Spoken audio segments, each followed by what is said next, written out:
हमें कुछ सिखाएं, कुछ बताएं।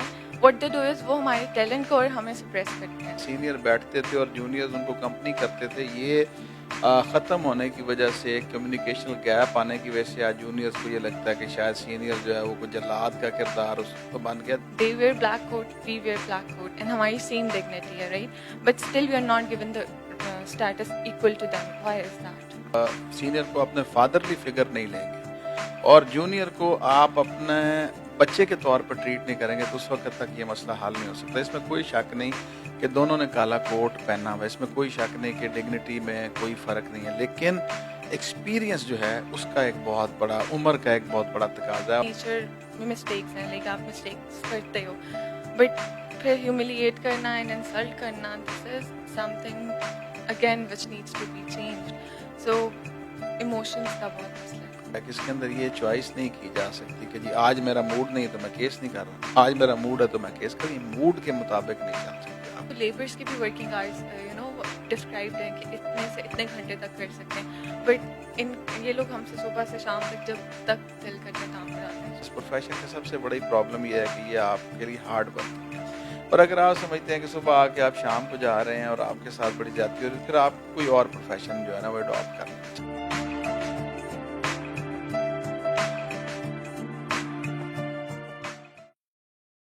अस्सलाम वालेकुम। मिस्टर सीनियर मिस्टर जूनियर के एक और एपिसोड के साथ मैं हूं आपका मेजबान उसामा राठौर। इस दुनिया में बहुत सी चीजें हवा की तरह होती हैं जिनको देखा तो नहीं जा सकता लेकिन महसूस किया जा सकता है। ऐसी ही एक चीज सीनियर लॉयर्स और जूनियर लॉयर्स के दरमियान पाई जाने वाली एक खट्टी मीठी कश्मकश है।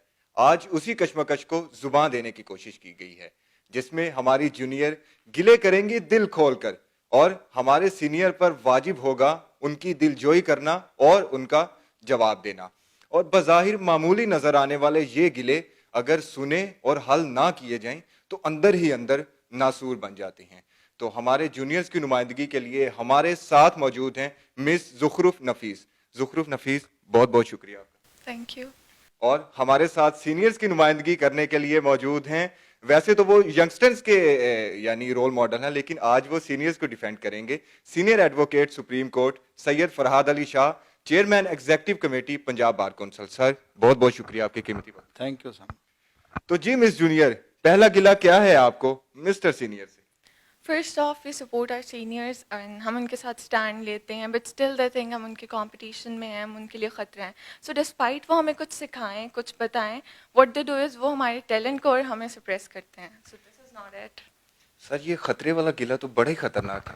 देखिए, मैं ये समझता हूँ कि आज सीनियर्स और जूनियर्स के दरमियान जो एक खलीज हायल होती जा रही है, इसकी सबसे बड़ी वजह मैं समझता हूँ वो एक कम्युनिकेशनल गैप है कि जो एक सीनियर का और जूनियर का क्रिएट हो गया ड्यू टू सम रीजंस के हमारा जो बॉन्ड था, जो हमारे चैम्बर्स के अंदर हम वर्क करते थे और हमारा एक टाइम गुजरता था, सीनियर्स की शफ़क़त भी हमें मुयस्सर आती थी और उनकी गाइडलाइन भी आती थी। आज हमारा सबसे बड़ा जो मैं समझता हूँ कि आज ना तो सीनियर्स अपने चैम्बर को उस तरह से टाइम दे रहे हैं और ना ही हमारे आज जो जूनियर लॉयर्स हैं वो उनकी उस शफ़क़त जो है उसको वो इंजॉय कर सकते हैं। उसकी रीज़न ये है कि मॉडर्न डिवाइसेस आने की वजह से, मोबाइल फ़ोन आने की वजह से, टैब्स आने की वजह से, लाइब्रेरी ऑनलाइन होने की वजह से सीनियर जो है वो बहुत ज़्यादा अपने टाइम को इस तरीके से यूटिलाइज़ कर रहा है कि ड्यूरिंग द कोर्स ऑफ मतलब एक जगह से दूसरी जगह जा रहे हैं तो वो गाड़ी में अपने केस की रिसर्च कर लेते हैं और ऑनलाइन वो केस अपना तैयार कर लेते हैं, ऑनलाइन वो सबमिशन कर लेते हैं। तो जो हम चैम्बर्स के अंदर सीनियर बैठते थे और जूनियर्स उनको कंपनी करते थे, ये ख़त्म होने की वजह से, कम्युनिकेशनल गैप आने की वजह से आज जूनियर्स को ये लगता है कि शायद सीनियर जो है वो कुछ जल्लाद का किरदार उसको बन गया। तो ये गैप है, कम्युनिकेशनल गैप, अगर ये ख़त्म हो जाए, यानी कि अपनी जो सीनियर्स अपनी ड्यूटी है वो पूरे तरीके से परफॉर्म करें और जो जूनियर्स हैं वो इसको अपना फ़र्ज़ समझते हुए चैम्बर को वक़्त दें, चैम्बर वर्क करें और सीनियर से सीखें। तो जब तक हम अपनी पुरानी रवायात को, कस्टम्स को पूरे तरीके से बहाल नहीं करेंगे, रिवाइव नहीं करेंगे, उस वक़्त तक ये मसला हल नहीं होगा और ये मसला फिर गिले की शक्ल इख्तियार कर जाएगा, जो कि मैं आज फेस कर रहा हूँ कि मेरी छोटी बहन है गिले की सूरत में ये बात कर रही हैं। तो जब तक हम चैम्बर को वक़्त नहीं देंगे, चैम्बर के अंदर वक़्त कंज्यूम नहीं करेंगे, तो ये मसला हल नहीं हो सकता। और ये मसला सिर्फ सीनियर ने हल नहीं करना, ये मसला जूनियर को भी उसी तरीके से, मतलब सीनियर का फ़र्ज़ है कि वो टाइम दे चैम्बर में, और उसके साथ साथ जूनियर के छोटे छोटे मसाइल भी वो देखेगा और जूनियर को पूरे तरीके से वो गाइड भी करेगा। अब अगर हम केस हम गाड़ी के अंदर बैठ के तैयार कर लेंगे और ऑनलाइन हम रिसर्च कर लेंगे, तो जूनियर के साथ आप कब उसको वक्त दे सकेंगे? क्योंकि कोर्ट प्रेमिसेस के अंदर सीनियर इतना ज़्यादा प्री ऑक्यूपाइड होता है कि वो वहाँ पे जूनियर की बात नहीं सुन सकता। और उसके ऊपर फिर ये बात होती है कि जी हमें टाइम नहीं दे रहे, और टाइम नहीं दे रहे इस वजह से वो पूरी की पूरी जो एक प्रैक्टिस थी पुरानी, जान मुझे याद है कि हम लोग रात के 12-12 बजे तक चैम्बर्स में बैठते थे, रिसर्च करते थे, और वो रिसर्च फिर हम अपने सीनियर के साथ डिस्कस करते थे, ब्रीफ पढ़ते थे, फाइल्स पढ़ते थे। अब उस वक्त एक ख्वाहिश होती थी कि 2 4 5 साल सीनियर के साथ लगाने हैं तो फिर आपको समझ लगनी। अब जूनियर की एक ये भी प्रॉब्लम हो गई कि जूनियर भी समझते हैं कि आते साथ ही को 302 की फाइल जो है उनको मिल जाएगी, और पहले दिन ही सीनियर उसे कहेगा कि जाएं आप जाके फाइनल आर्गूमेंट कर दें। तो इस तरह से नहीं होता।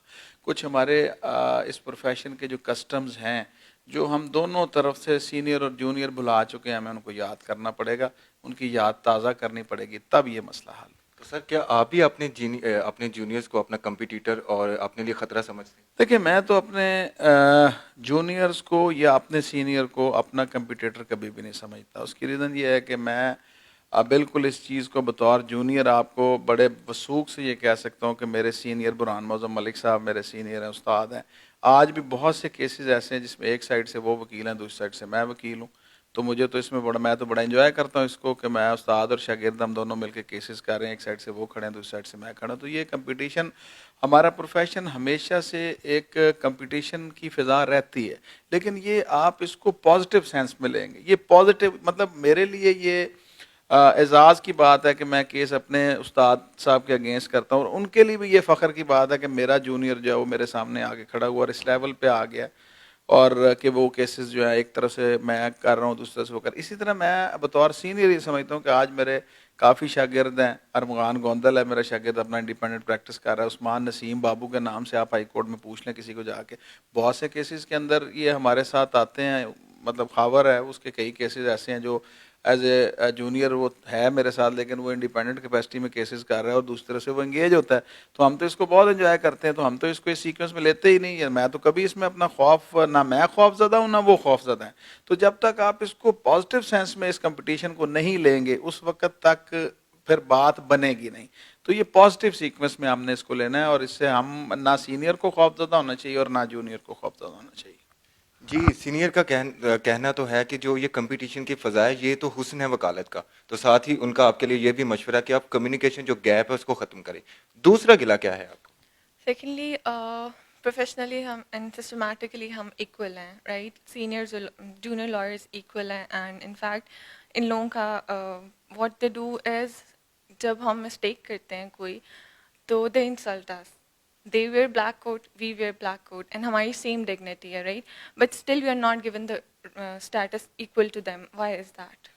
सर उनका कहना है कि जब हम खुद को बड़ा समझते हैं तो क्यों आप हमें गवर्नमेंट टीचर की तरह हमारी सरजनिश करते हैं या हमें डांट डपट पिलाते हैं? देखिए, बात यह है कि जो कपड़े मैं पहनता हूँ वही कपड़े मेरे फादर पहनते हैं, लेकिन कुछ एज का फ़र्क होता है, कुछ स्टेटस का फ़र्क होता है। जूनियर और सीनियर को, अगर आप सीनियर को अपने फादरली फिगर नहीं लेंगे और जूनियर को आप अपने बच्चे के तौर पर ट्रीट नहीं करेंगे, तो उस वक्त तक ये मसला हल नहीं हो सकता। इसमें कोई शक नहीं कि दोनों ने काला कोट पहना हुआ है, इसमें कोई शक नहीं कि डिग्निटी में कोई फ़र्क नहीं है, लेकिन एक्सपीरियंस जो है उसका एक बहुत बड़ा, उम्र का एक बहुत बड़ा तकाजा है। और जब तक आप जूनियर को पूरे तरीके से तरबियत नहीं करेंगे, उसमें डांट डपट भी है, और वो डांट डपट को अगर आप पॉजिटिव सीक्वेंस में लेंगे, देखें सीनियर का ये कंसर्न नहीं होता। अगर for the sake of argument कि आज सीखने के बाद मैं वकालत में अगर अपना ब्रेड एंड बटर कमा रहा हूँ और मुझे एक बाइज़्ज़त रोज़ी, बाइज़्ज़त रोज़गार और एक स्टेचर माशरे में मिला है,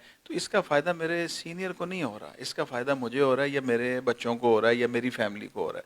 तो जो सीनियर आपको अगर अच्छे की तलकीन करते हुए डांट डपट करते हैं, तो मैं समझता हूँ कि आप अपने आप को खुशकिस्मत तरीन इंसान तस्वर करें कि कोई है जो आपको आपको राह रास्त पे लाने के लिए, आपको सही डायरेक्शन पे लाने के लिए आपकी डांट डपट कर रहा है। वरना आज तो सीनियर इतना प्री ऑक्यूपाइड है, क्योंकि आप देखें कि हमारे पास ज़्यादातर जो यंगस्टर हैं वो जाना ही उन चैम्बर्स में चाहते हैं जहाँ पे बल्क ऑफ वर्क है। जो बल्क ऑफ वर्क वाला लॉयर है, हमारे सीनियर हैं, वो तो आपको पता है कि इतने ज़्यादा ऑक्यूपाइड होते हैं, उनके सुप्रीम कोर्ट के केसेस हैं, हाई कोर्ट के केसेस हैं, लोअर कोर्ट्स के केसेस हैं। तो वो अगर आपको फिर अपने टाइम से टाइम निकाल के आपकी दुरुस्तगी के लिए आपको कुछ कह रहे हैं तो आप उस पर बुरा मनाएं, तो फिर ये ज्यादती होगी। मैं समझता हूँ कि सीनियर्स को अपनी ड्यूटी परफॉर्म करनी चाहिए, और अगर वो आपकी डांट डपट करते हैं तो वो आपकी बेहतरी के लिए करते हैं। जैसे अगर मेरे फादर, आज मैं 43 ईयर्स ओल्ड हूँ, तो मैं घर जाता हूँ, मैं कोई बात करता हूँ, तो मेरे फादर अगर मेरी डांट डपट करते हैं तो मैं ये नहीं कहता कि ये मैं तो इनके बराबर का हूँ, मैं बच्चों वाला, और ये मुझे बुरा क्यों कह रहे हैं।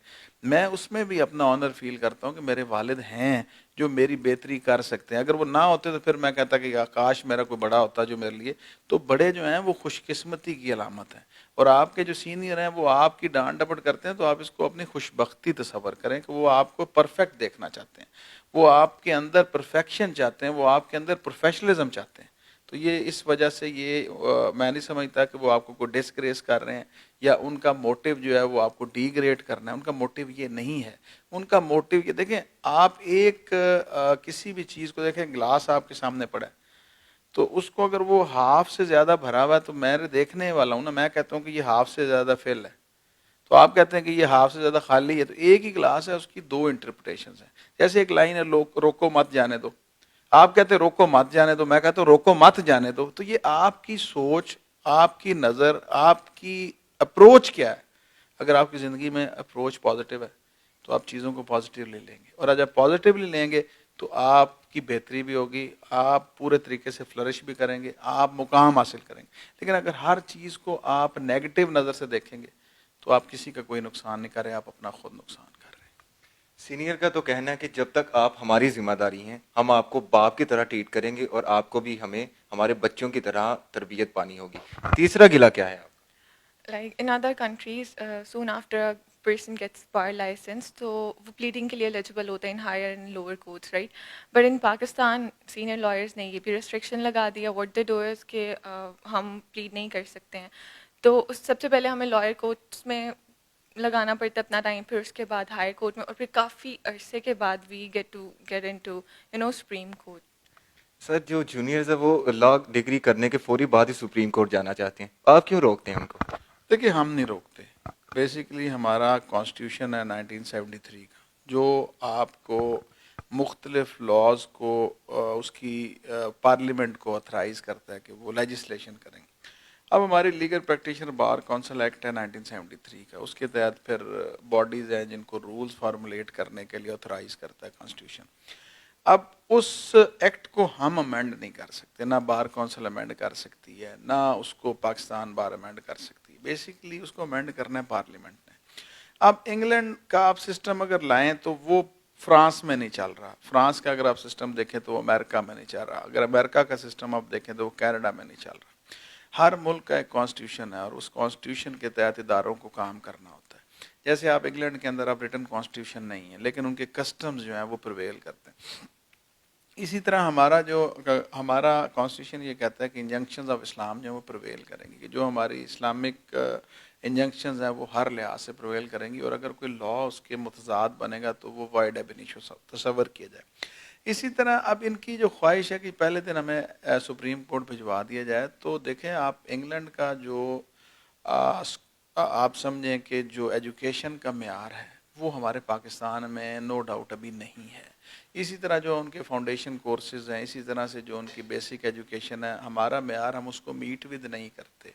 तो उनके पास क्योंकि क्वालिटी ऑफ एजुकेशन है, उनके पास मतलब हमें देखें अभी आज़ाद हुए 70 साल हुए हैं, उनको साल हो गए हैं, उन्होंने बहुत ज़्यादा टाइम कंज्यूम किया है, उन्होंने बहुत ज़्यादा अपनी एजुकेशन को, उनके पास फंड ज़्यादा है। आपको पता ही है, आपके सामने जो जिस तरीके से अभी हम पेंडेमिक को फेस कर रहे हैं, दुनिया में जिस तरीके से पेंडेमिक को फेस किया जा रहा है, हमारे पास वो रिसोर्सेज नहीं है। तो रिसोर्सेज की कमी की वजह से हमें बहुत सी चीज़ें जो उसको फेस करना पड़ता है। इसी तरह से एक क्वालिटी ऑफ एजुकेशन है। तो आप इंग्लैंड की मिसाल पे पाकिस्तान में तो वो लागू नहीं कर सकते। फिर सेकंड थिंग है इसके, देखिए अब हमने जो लेजिस्लेशन हुई वही है कि जी पहले आप 2 साल के लिए लोअर कोर्ट में प्रैक्टिस करेंगे, उसके बाद आपको 2 साल के बाद आप एलिजिबल हो जाते हैं कि आपको हाई कोर्ट के एनरोल कर लिया जाए। उसके बाद फिर आप 10 साल था पहले कि आप 10 साल हाई कोर्ट की प्रैक्टिस करेंगे, then you are eligible for to be enrolled as the advocate of supreme court.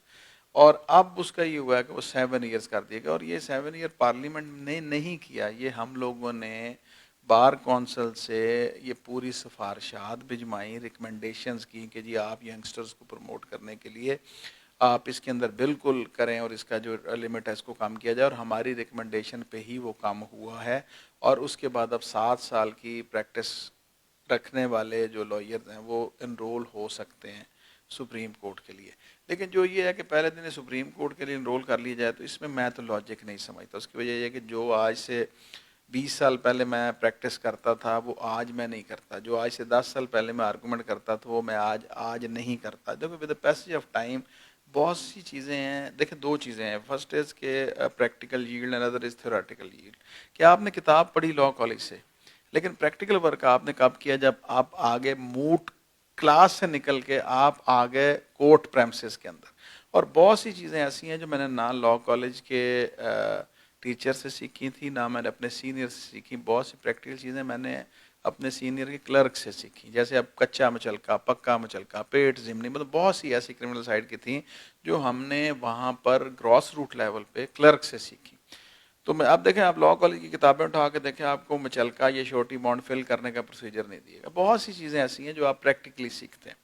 तो ये चीज़ जो है उसके अंदर मंशा ये थी कि प्रैक्टिकली आप वर्क करें और आप इतने मतलब एक्सपर्ट हो जाएं कि with the passage of time आप जो है ना अपनी मतलब हाई कोर्ट में आपकी अपेयरेंस हो, सुप्रीम कोर्ट के अंदर आपकी अपेयरेंस हो। तो ये उस हवाले से एक है, लेकिन जहाँ होना चाहिए उसमें हम पूरी रिकमेंडेशंस करते हैं। जैसे आपके सामने 10 साल से हम 7 साल पहले हैं, तो इस तरीके से हम इसको लम्हा बलम्हा इसको वॉच भी करते हैं और इस पर वर्कआउट करते हैं for the dignity of community.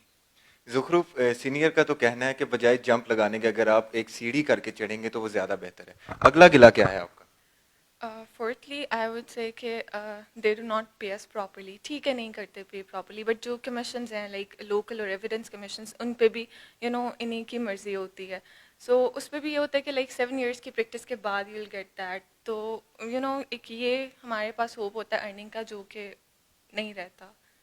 Sir आपने अर्निंग की उनकी एक छोटी सी होप भी ख़त्म कर दी। नहीं, वो हमने नहीं ख़त्म की। देखिए मैं आपको उसको थोड़ा सा गाइड करूँगा। हमारे पास बेसिकली इशू ये होता है कि यंगस्टर्स के पास पूरी इन्फॉर्मेशन नहीं होती। अब जैसे मैं आपको एक मिसाल देता हूँ कि जो स्टेट काउंसिल के हवाले से यंगस्टर्स को उसके लिए स्टेट केसेस के लिए करना होता है, ये हमने बार ने नहीं करना होता। ये बेसिकली प्रोविंशियल गवर्नमेंट जो है ऑथराइज करती है, और एनएफसी अवार्ड होने के बाद वो रूल ऑफ बिजनेस के अंदर है कि जी प्रोसिक्यूशन डिपार्टमेंट जो है, अब प्रोसिक्यूशन डिपार्टमेंट ने उसके अंदर लेजिस्लेशन की है कि जी कम अज़ कम स्टैंडिंग जो है, अगर सेशन ट्रायल के लिए किसी को एंगेज करना है तो उसकी 7 साल की स्टैंडिंग होनी चाहिए। अब सेशन ट्रायल के अंदर वो क्यों कहते हैं 7 साल की स्टैंडिंग होनी चाहिए, कि वो कैपिटल पनिशमेंट के केसेस हैं। अब देखें, ये अगर आपने डिस्पेंसेशन ऑफ जस्टिस करना है तो आपको फिर एक्सपीरियंस्ड लोगों की ज़रूरत है, ताकि किसी की जान का सवाल है इसके अंदर। तो ये लेजिस्लेशन जो हुकूमत करती है, इसमें बार एसोसिएशन का उस तरीके से डायरेक्टली किरदार या सीनियर का किरदार नहीं होता।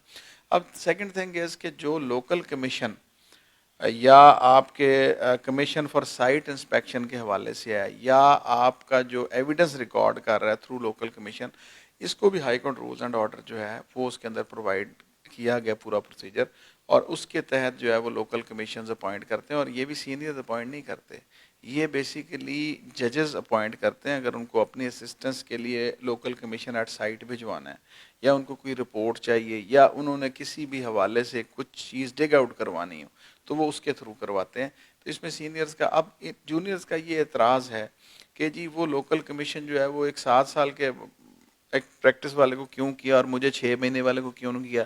ये जज ने करना होता है according to the principles laid down in the high court rules and order. जो एलिजिबिलिटी है उसके मतलब, मैं एक छोटी सी एक मेरी बहन है ज़ाती ज़िंदगी में, क्या ये अगर यूनिवर्सिटी आज चली जाएं और वहाँ पे जाके कहें कि मैं मैट्रिक मैंने किया है और मुझे एमएससी में एडमिशन दे दें, तो क्या वो दे देंगे इनको एडमिशन?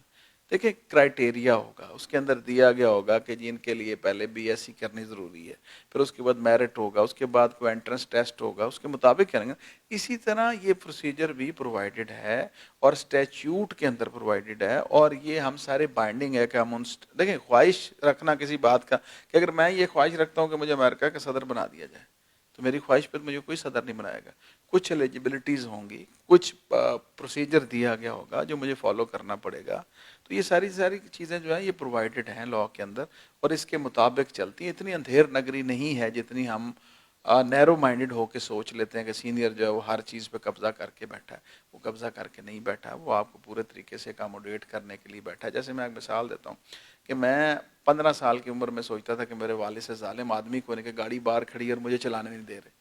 देखिए फादर जो थे वो मजबूर हैं कि 18 साल से पहले जो है मैं गाड़ी चलाने का एलिजिबल नहीं हूँ, और मोटर व्हीकल ऑर्डिनेंस जो है वो मेरे वाले साहब को भी पूरे तरीके से प्रोसिक्यूट कर देता है कि अगर मैं 18 साल से काम के हूँ और गाड़ी लेकर निकला हूँ तो वो पूरे रिस्पॉन्सिबल हो जाते हैं। तो इसी तरह सीनियर भी जो है वो बच्चे की हर ख्वाहिश पूरी नहीं कर सकता, जूनियर की ख्वाहिश नहीं पूरी कर सकता। उसको फॉलो करना है उस फादर की तरह, जिस तरह वो मुझे गाड़ी नहीं चलाने देते थे जब तक मैं 18 साल का नहीं हो गया। तो ये लॉ को फॉलो करना पड़ता है सीनियर्स को, और जूनियर्स को उनकी ये मजबूरी समझनी चाहिए। जी मिस जूनियर, सीनियर का तो कहना है कि ये मामला बहुत सेंसिटिव है, तो लिहाजा हम इस पे कॉम्प्रोमाइज़ नहीं कर सकते। अगला गिला बताएं। हम इनके पास एडवोकेसी सीखने के लिए जाते हैं, but they use us for personal purposes like self interest kind of like. ये हमसे अपने स्लोगन्स लगवाते हैं, इलेक्शन कैंपेन्स करवाते हैं, और डिस्पाइट कि हम इनसे कुछ सीखें, हमारा नॉलेज ज़ाया हो रहा होता है, हमारी टाइम ज़ाया हो रहा है, and I guess there is something which needs to be change. Sir वो एडवोकेसी सीखने आते हैं, आप उन्हें पॉलिटिक्स क्यों सिखाते हैं? हाँ, ये बहुत अच्छा सवाल है। बेसिकली ना एडवोकेसी सिर्फ केस करना नहीं है। अगर मेरी छोटी बहन पूरे तरीके से देखें तो legal practitioner and bar council act है, और उसमें आधा हिस्सा लीगल प्रैक्टिशनर का और आधा बार काउंसिल एक्ट का। अब उसमें आपको सिखाना ये है, मेरे पे जिम्मेदारी है कि मैं आपको अच्छा वकील अगर बनाना चाहूँ तो आपको केस भी करना आना चाहिए, और आपको बार काउंसिल का भी पता होना चाहिए कि आपको सियासत भी आनी चाहिए। चॉइस लाइज विद यू कि अगर आप सिर्फ और सिर्फ वकील बनना चाहते हैं और अधूरे वकील बनना चाहते हैं और सियासत नहीं करना चाहते तो चॉइस लाइज विद यू। देखिए मैंने जब चैम्बर ज्वाइन किया तो वो मेरा चैम्बर, मैं अपने उस्ताद साहब का आज भी शुक्रगुजार हूँ कि उन्होंने मुझे सिर्फ वकील नहीं बनाया, उन्होंने मुझे साथ सियासत भी सिखाई। और उसका फ़ायदा क्या हुआ कि जब एक अच्छा वकील, उस वक़्त तक मैं समझता हूँ कि उसकी ज़िम्मेदारी पूरी नहीं होती कि जब वो अपनी बार के लिए, डिग्निटी ऑफ कम्युनिटी के लिए सर्व नहीं करता। जैसे देखें मैंने 2010 में I was secretary for Lahore bar association. In year 2014 I was elected as the youngest member in the history of Punjab Bar Council. 2017 में I was executive member for executive committee. 2018 में I was member for benevolent committee. 2019 में I was member for disciplinary committee. 2020 में I am chairman executive committee. देखें ये सारी की सारी चीज़ें अगर उस वक्त उन्होंने मेरे से स्लोगन ना लगवाए होते, अगर उस वक्त उन्होंने मुझे पॉलिटिकली चीज़ें ना समझाई होती, तो मैं आज पंजाब बार काउंसिल के अंदर चेयरमैन 26th चेयरमैन बनना होता। देखें पंजाब बार काउंसिल 73 में बनी है, अब 73 से लेकर आज तक 26 लोग हैं जो पंजाब बार काउंसिल की हिस्ट्री के अंदर चेयरमैन एग्जेक्टिव हुए हैं। तो मैं 26वां वो खुश नसीब हूँ जो पंजाब बार काउंसिल की हिस्ट्री में चेयरमैन एग्जेक्टिव के ओहदे पर इलेक्ट होकर फायज हुआ। तो ये सीनियर जो है ये आपकी तरबियत कर रहा होता है। आपको इस वक्त लगता है कि वो शायद अपने पॉलिटिकल गेंस, आज चेयरमैन एग्जेक्टिव के रोल ऑफ ऑनर में मेरा नाम लिखा गया, मेरे उस्ताद का नहीं लिखा गया। तो वो आपकी तरबियत आपकी खातिर कर रहा होता है, अपने लिए नहीं कर रहा होता। सीनियर का तो कहना है कि वकालत और सियासत बहनें हैं, इनको जुदा नहीं किया जा सकता, और ये आपकी तरबियत के लिए ज़रूरी भी है। अगला गिला। They make us work like clerks, office boys, and in fact, हर बंदे की सेल्फ रिस्पेक्ट होती है, ईगो होती है। तो I guess when they make us work like clerks and office boys, तो वो रिस्पेक्ट और ईगो हर्ट होती है। बिकॉज जब हम लॉ कंप्लीट करते हैं, अपनी डिग्री कंप्लीट करते हैं, we come here with high hopes and high expectations. तो आफ्टर सीइंग ऑल दिस मुझे लगता है वो एक्सपेक्टेशंस भी ख़त्म हो जाती हैं and we get disappointed. Sir बंदे में ईगो का अंसर तो पाया जाता है, और लॉयर में एक कुछ ज़्यादा ही पाया जाता है, तो आप क्यों उनकी ईगो को हर्ट करते हैं? देखिए मैं समझता हूँ कि मैं इंसान को इंसान समझते ही नहीं जब तक उसके अंदर ईगो ना हो और उसके अंदर सेल्फ रिस्पेक्ट ना हो।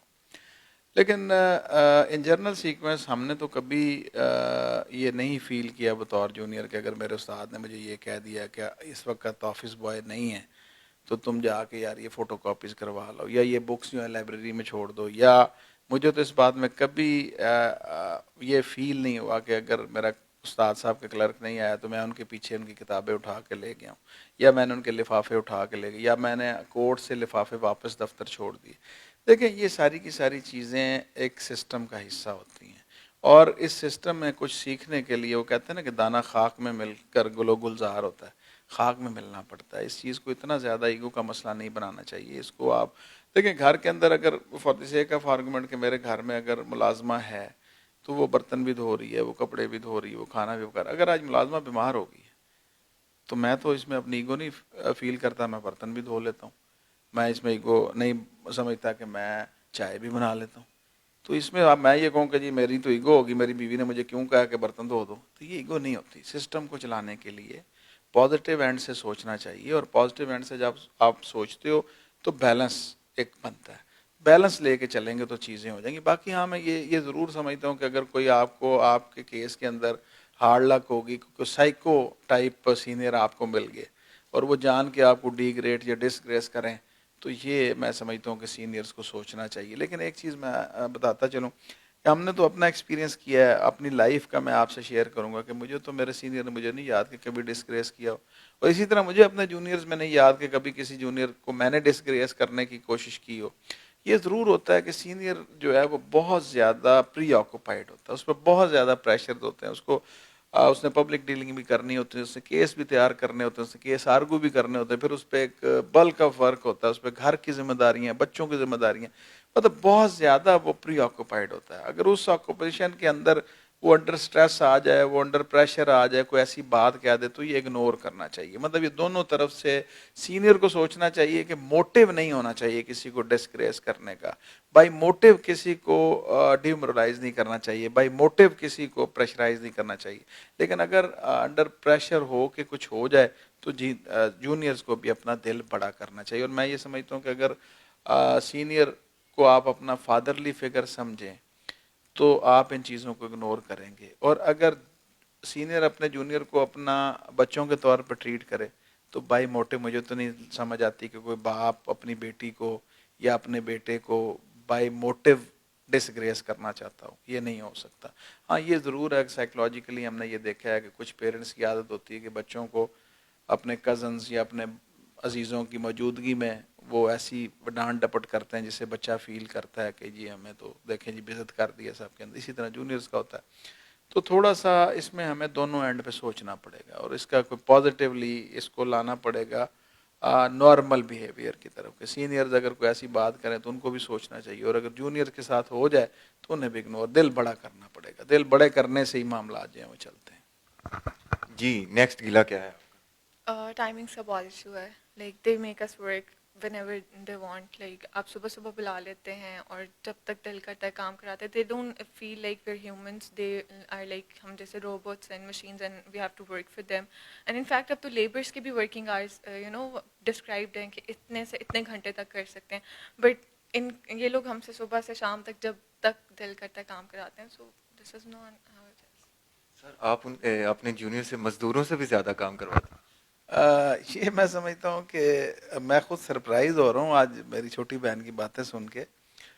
मेरे चैम्बर के अंदर अगर आप कभी विजिट करें, आके आप देखें तो मेरे साथ ऑन एवरेज को 30-40 यंगस्टर्स जो हैं मेरे साथ होते हैं।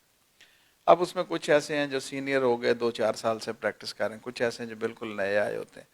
तो वो बेसिकली हमारे पास कोई ऐसा रजिस्टर नहीं होता जिसके ऊपर हम उनके वर्किंग आवर्स जो है ना उसको हम मैंडेटरीली कह रहे होते हैं कि आप 10 घंटे काम करना है 8। हाँ सुबह ज़रूर आना पड़ता है, उसकी वजह कि अगर कोर्ट प्रेमिसेस में 8 बजे कोर्ट लगनी है तो आपको 7:30 बजे आना पड़ता है। इस प्रोफेशन की सबसे बड़ी प्रॉब्लम यह है कि ये आपके लिए हार्ड वर्किंग है, और अगर आप समझते हैं कि सुबह आके आप शाम को जा रहे हैं और आपके साथ बड़ी ज्यादती हो रही है, फिर आपको कोई और प्रोफेशन जो है ना वो अडॉप्ट कर लेना चाहिए। क्योंकि इस प्रोफेशन के अंदर जब तक हार्ड वर्किंग नहीं करते, जब तक आप टाइम नहीं देते, उस वक्त तक ये प्रोफेशन आपको पे बैक नहीं करता। मुझे बड़ी अच्छी तरह याद है कि मुझे एक बंदे की बात याद आती है, वो कहता है कि किसी ने पूछा था कि आपके बच्चे कितने कितने बड़े हो गए, तो उसने कहा जी ये कितना हो गया, कितना हो गया, कितना हो गया। तो उसने कहा बच्चे तो ऐसे बढ़ते हैं। उसने कहा हम जाते हैं, सुबह आते हैं तो वो सो रहे होते हैं, हमें नजर आते हैं इतने से हैं, रात को जाते हैं तो वो सो रहे होते हैं, हमें पता चलता है कि वो बढ़ गए। तो हम वाकई अपने बच्चों को जो पैमाना है ना हमारा यही है कि कितना हो गया, कितना हो गया, कितना हो गया, क्योंकि हम प्रोफेशन टाइम इतना हमारे से ले रहा होता है। और ये आप इनसे ये पूछिए कभी ये भी हुआ है कि सीनियर खुद ना आया और आपको वो बुला ले? सीनियर भी आता है। सीनियर का बेसिकली होता ही है कि अगर मैंने सुबह सुप्रीम कोर्ट जाना है तो मैं इनसे रिक्वेस्ट करूंगा कि आप सेशन में टाइम रखवा लें, मैं उनसे रिक्वेस्ट करूंगा कि आप हाई कोर्ट में टाइम रखवा लें, क्योंकि टाइम मैनेजमेंट जो है ना सीनियर का सबसे जो उसका हेल्पिंग हैंड है वो उसका जूनियर होता है।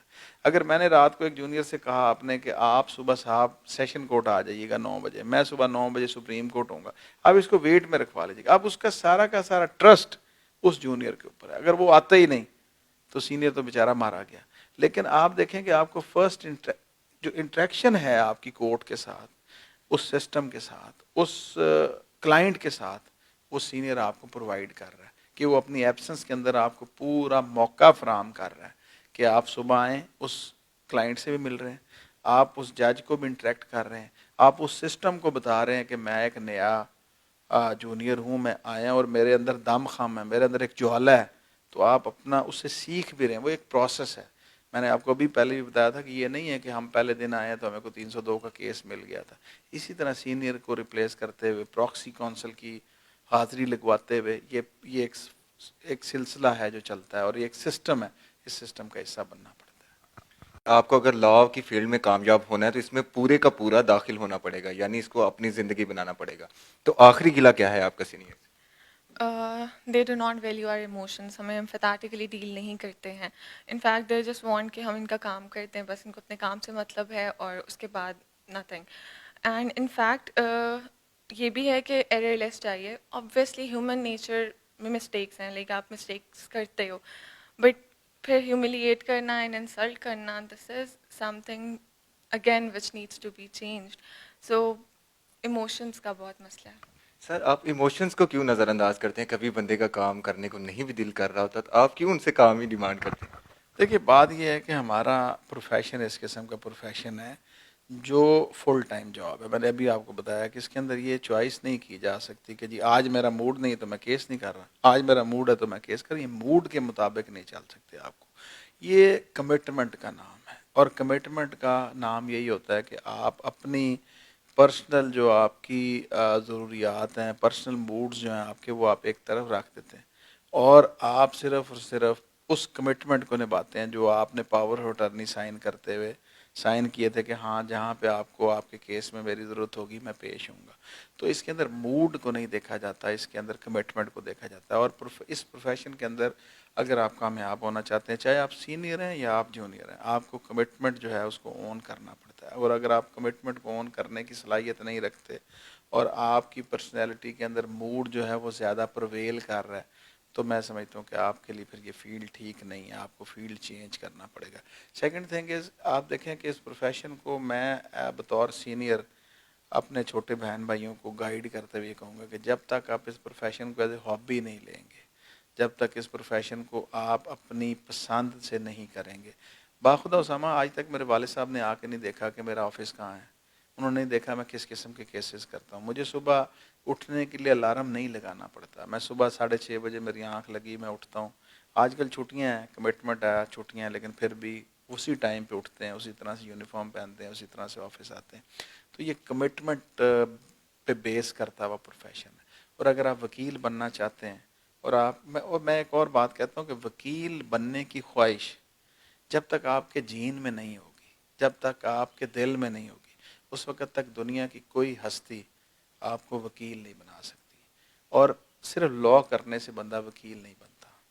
वकील जो अल्लाह ताला की सिफ़त है, वो अल्लाह ताला आपको जेनेटिकली देता है, आपको अक्ल और फ़हम देता है।